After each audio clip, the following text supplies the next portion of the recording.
Bonjour à tous bien-aimés, je vous invite à une lecture dans Exode chapitre 16,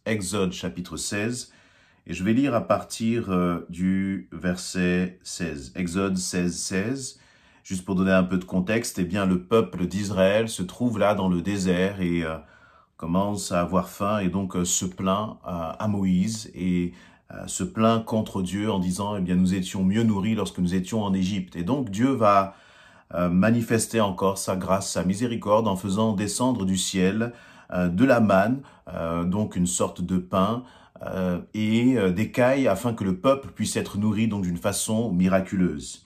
Donc il nous est dit, et verset 16, « Et voici que le Seigneur a ordonné, voici ce que le Seigneur a ordonné, que chacun en ramasse la ration qui lui est nécessaire.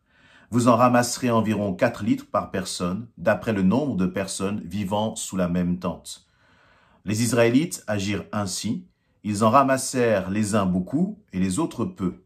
Mais lorsqu'ils en mesurèrent la quantité, ceux qui avaient beaucoup n'en avaient pas trop, et ceux qui en avaient peu n'en manquaient pas, chacun en avait la ration nécessaire.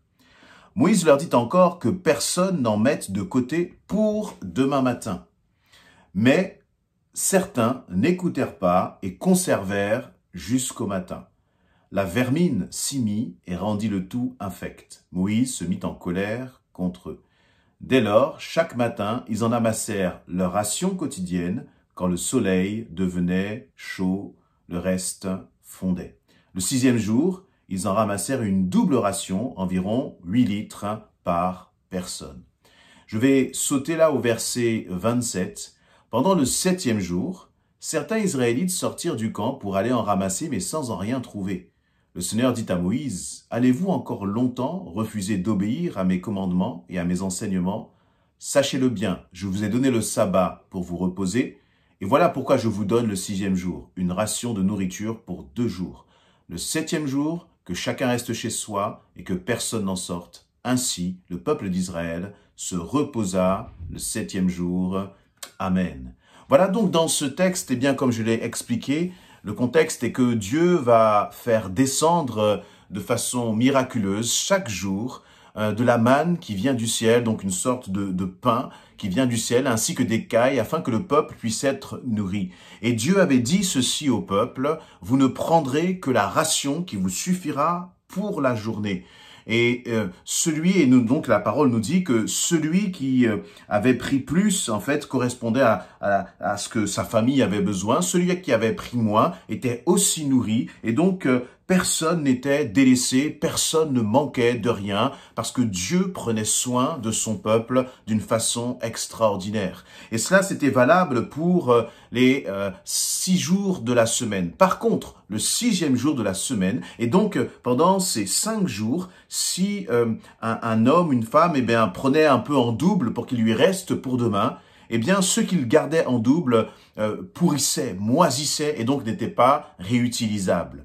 Par contre, lorsque c'était le 6e jour, il pouvait prendre une double ration afin de pouvoir libérer le 7e jour, avoir une sorte de sabbat, de jour de repos, afin qu'il n'ait pas à se préoccuper du manger et du boire, mais qu'il puisse se préoccuper de remercier le Père, d'avoir vraiment un temps pour l'Éternel. Et donc, le peuple était nourri 7 jours sur 7, par l'Éternel. Dieu pourvoyait pour son peuple d'une façon extraordinaire, à tel point que, eh bien, ce 6e jour, le 7e jour, il n'avait pas besoin de travailler parce que Dieu avait pourvu. Et j'aimerais qu'on puisse méditer quelques instants sur ces quelques passages. Premièrement, Dieu montre qu'il pourvoit aux besoins de son peuple. Dans ce temps de désert, Dieu est à la source. Dieu est celui qui donne à ses enfants ce dont ils ont besoin. Et dans notre temps où nous vivons, dans cette période économique qui est difficile, qui est compliquée pour beaucoup de familles, pour beaucoup d'enfants même de Dieu, eh bien Dieu dit, je pourvois. Je pourvoyais dans le désert d'Égypte, je pourvoyais dans le désert à la sortie d'Égypte, je pourvois encore pour mon peuple. Et lorsque Dieu pourvoit, il pourvoit d'une façon extraordinaire. La manne descendait du ciel, comme aujourd'hui, Dieu peut pourvoir pour toi. Ce qui est intéressant aussi de constater, c'est que Dieu pourvoit, mais tout de même, le peuple de Dieu, les enfants de Dieu devaient aller et ramasser ce qui était nécessaire pour leur portion. Donc Dieu pourvoit, oui, mais toi et moi, nous devons faire notre part, parce que Dieu n'encourage pas la paresse. Voyez, et donc, il fallait quand même aller, il fallait ramasser, il fallait préparer pour pouvoir se nourrir, ce avec quoi Dieu avait pourvu. Et là aussi, ne te décourage pas, Dieu est avec toi, Dieu pourvoit aussi dans ta situation, mais toi, continue de faire ta part. En faisant ta part, tu manifestes ta foi. Peut-être que tu es dans une situation difficile, peut-être que tu cherches du travail, tu cherches un stage, tu cherches une orientation et tu te sens découragé, mais sache que Dieu est aux commandes. Sache que Dieu est avec toi et qu'il ouvre une porte. Dans le projet peut-être dans lequel tu t'es engagé, c'est difficile. Oui, c'est difficile, mais rassure-toi, l'Éternel ouvrira une porte. Tu ne manqueras pas. Il pourvoira à tes besoins parce qu'il est ton Père céleste. Le deuxième point qui est intéressant dans ce passage, c'est que certains ont voulu être prévoyants, ont voulu épargner. Donc ils se sont dit, eh bien, plutôt que de ramasser juste pour la journée, nous allons ramasser pour 2 jours, pour 3 jours. Et lorsqu'ils ont ramassé donc en plus, contrairement aux ordres que Dieu avait donnés, eh bien tout ce qui était en plus moisissait, pourrissait, dégageait même une odeur nauséabonde. Et là, ce que nous pouvons tirer comme leçon, c'est que Dieu te donnera ce dont tu as besoin. Et il te donnera ce dont tu as besoin de façon à ce que toi aussi, tu puisses rester attaché à lui. De façon à ce que tu puisses aussi réaliser que, voyez, ce dont nous avons besoin, c'est le Seigneur qui pourvoit pour nous. C'est le Seigneur qui nous donne. Et nous avons besoin de garder cette dépendance au Seigneur. Tu as besoin de garder cette dépendance à Christ. Voyez, parce que ces hommes et ces femmes, s'ils avaient trop et qu'ils avaient réussi à garder cela, ils n'auraient plus à attendre du Seigneur. Ils seraient indépendants du Seigneur. Ils n'auraient plus à se demander si le Seigneur le lendemain allait pourvoir ou pas. Est-ce que le lendemain le Seigneur allait faire descendre la manne du ciel? Et donc Dieu avait un miracle pour chaque jour. Il avait une bénédiction pour chaque jour, comme Dieu a une bénédiction chaque jour pour toi. Alors ne t'inquiète pas, mais au contraire, développe ta dépendance au Seigneur. Reste attaché à lui, parce que parfois les bénédictions nous coupent du Seigneur, parce qu'on est tellement bénis, on a tellement reçu ce que nous voulions, que nous oublions en fait le Seigneur dans tout cela, et parfois on peut s'attacher plus à la bénédiction qu'à celui qui en est la source. Parce que la vraie bénédiction, c'est d'être avec Christ, c'est de demeurer en lui, de grandir avec lui et de le voir agir puissamment dans nos vies chaque jour. Et donc, à chaque fois, c'était intéressant de voir que ce qui était bénédiction dans la journée, parce qu'il y avait désobéissance de la part du peuple, cette bénédiction se transformait en pourriture. Cette bénédiction se transformait en quelque chose qui était nauséabond parce qu'il n'y avait plus cette dépendance au Seigneur. Toi, tant que et moi, tant que nous resterons dépendants du Seigneur, alors nous vivrons dans la bénédiction. Mais si nous nous disons, je suis béni, j'ai tout ce dont j'ai besoin maintenant, je n'ai plus besoin du Seigneur, alors cette bénédiction se tourne pour nous comme quelque chose qui est mauvais, comme quelque chose qui est empoisonné et qui nous éloigne du Seigneur. L'autre point qui est intéressant, c'est de voir cette dimension justement du sabbat. C'était extrêmement particulier parce que si le lundi, vous économisiez, vous mettiez de côté toute la bénédiction que le Seigneur vous avait donnée, le mardi, pareil, vous n'aviez que juste ce qu'il fallait. Le lundi, c'était la ration pour le lundi. Le mardi, la ration pour le mardi. Et ainsi de suite.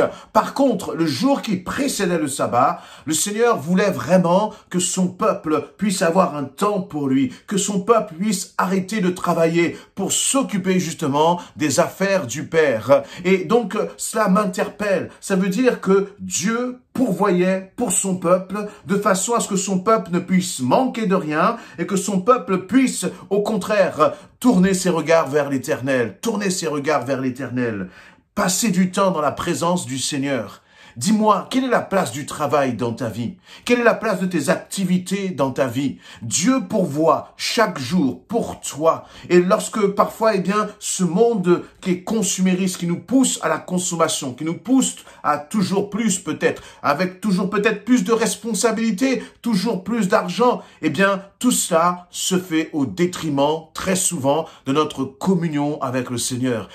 Tout ça se fait très souvent au détriment de la place du Seigneur dans notre emploi du temps. Et là, dans ce livre-là de l'Exode, dans ce moment-là, Dieu avait anticipé cela et leur avait dit, je pourvoirai en abondance la veille du sabbat, de façon à ce que vous puissiez, passer ce temps avec moi. Et le Dieu d'Israël, le Dieu du livre de l'Exode, il n'a pas changé. C'est aussi le Dieu qui fait en sorte que dans ton emploi du temps, à toi, dans mon emploi du temps, Dieu pourvoit, de façon à ce que nous n'ayons pas d'excuses, mais que nous puissions garder un temps qui lui est dédié. Un temps qui revient pour notre Père, un temps de mise à part. Et là encore, voyez, ce 7e jour, il y en a qui sont sortis.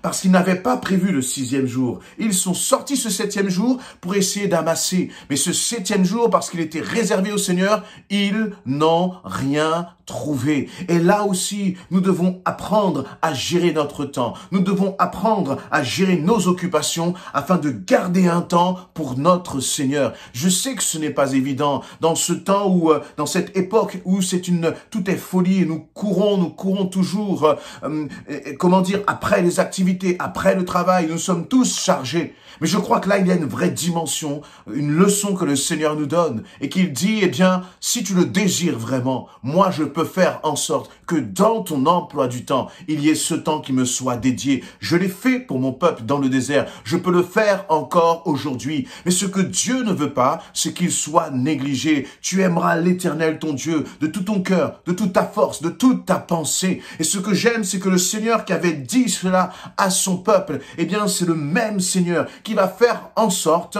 de pourvoir aux besoins de son peuple, de façon à ce que son peuple puisse avoir ce temps de mise à part. Dieu pourvoit à tes besoins, afin que là aussi, tu puisses garder un temps de mise à part, un temps qui lui soit dédié, un temps où Dieu soit vraiment à l'honneur dans ta journée, dans ton emploi du temps, dans ta semaine. Ne négligeons pas le Seigneur, mais donnons-lui la part qui lui revient, comme c'était le cas là au temps d'Israël. Et nous devons aussi prévoir, voyez, parce que ceux qui étaient sortis le 7e jour, pourquoi est-ce qu'ils devaient sortir pour amasser du pain et des cailles le 7e jour? Eh bien, c'est tout simplement parce que le 6e jour, ils avaient négligé de se préparer.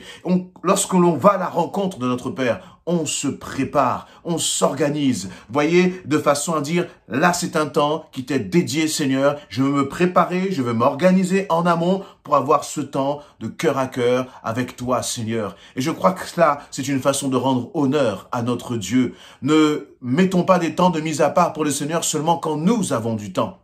Mais c'est à nous d'organiser notre temps, d'organiser nos journées de façon à ce que notre Seigneur ait un temps qui lui soit dédié. Amen. Parce que au final, je crois que dans notre vie à chacun, tout commence ce 7e jour.